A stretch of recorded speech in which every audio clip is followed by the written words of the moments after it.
Alright, so you think your photos suck. I get it. You spent all this time out shooting and you finally get back to the editing room and you're just not liking the results. I have some good news for you. I also have some bad news. The good news is it's probably not your camera.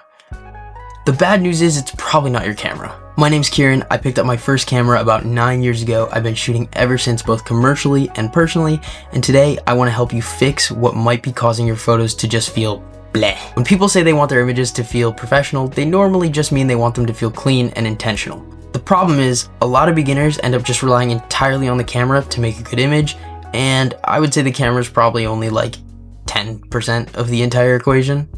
Don't actually listen to the percentage I just gave you.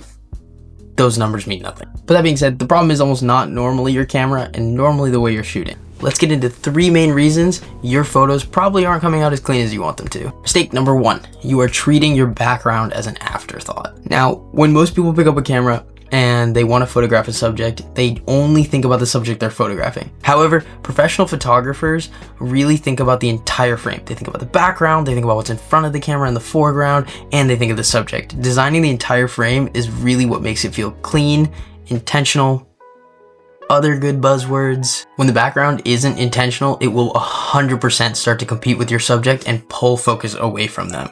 Take this photo I shot recently of a Jeep in California. The photo on the left has the mountain intersecting with the Jeep in a way that makes it feel like you can't tell where the mountains end and the Jeep begins.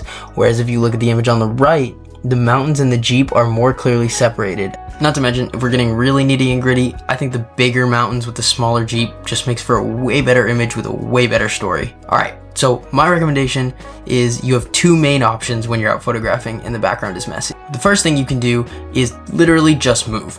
If your subject is in front of a wall and you're too close to it and it doesn't look good, try moving back.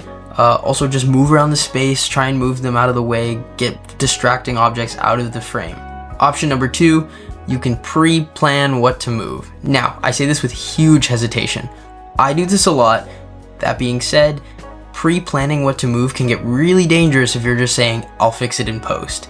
If you overestimate your abilities for what you can actually Photoshop out later, you are in for a nightmare. It's horrible. Trust me, I've done it a lot, and you really don't want to be doing this when you're working with clients or people where you need those photos and you can't reshoot. Mistake number 2 that I see pretty often is using flat, undecided light. This is another big mistake I see. Flat lighting is often what leads to boring photos without depth. Now, let's break this into 4 very quick reasons why your photos are lacking depth lighting-wise. My stomach is growling.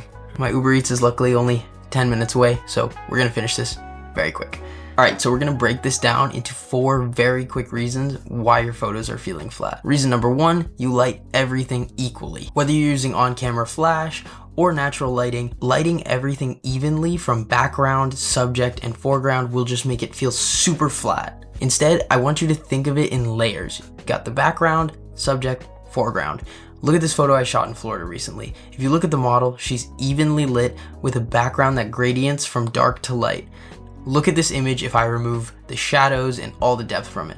This is why thinking of it in layers and keeping the lighting different is really important, because otherwise your images are just flat. Reason number 2, you fill the shadows too much in editing. Just like in reason number 1, if you are making everything really flat from background, subject, and foreground, just like with tip number 1, this is very similar, except instead of when you're shooting, you're doing it in post. If you just lift the shadows all the way up, you're not gonna like the result. It's gonna be way too harsh, way too flat, and honestly, just unrealistic. A good exercise is, if you're struggling with editing, export 3 different versions with different levels of shadow and pick which one has the most depth that you think you like the most. Reason number 3, your subject is literally flat. If you're not shooting your subject at an angle, adding some curves, asymmetry, you can't expect the light to do all the work.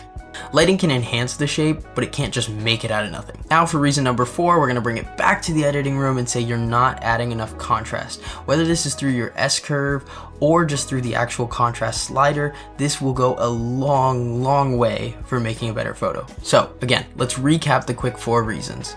You light everything equally, you fill the shadows too much, your subject is flat, and your editing removes or doesn't enhance the contrast. Flat photos usually aren't caused by bad lighting, they're just caused by treating everything the same. Okay, now on to mistake number 3.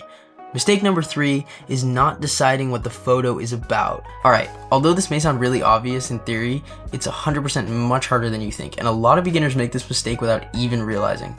Honestly, even outside of beginners, a lot of people make this mistake. If you're not deciding on a clear subject, then there might be too many elements in the frame. Maybe the subject isn't clearly dominant, and the viewer just doesn't know where their eye's supposed to land. If everything feels important, then there's a good chance that nothing's actually that important. Now, I would say for this fix, it's really just about being aware. Think about what you're photographing, make sure to really make them the focal point of the image, and make sure there's not a ton of distracting things around them that are pulling focus. Street signs are normally one of the biggest culprits. So if your photos don't feel professional yet, check these 3 things. Is the background intentional? Is the light creating shape? And did you actually decide what the photo's about? None of this requires new gear. It just requires a little more thought and effort before you actually snap that photo. All right, we finished that in literally perfect timing. My Uber driver is 1 minute away. So if you enjoyed the video, please subscribe, and I'm gonna go eat Wingstop. Goodbye.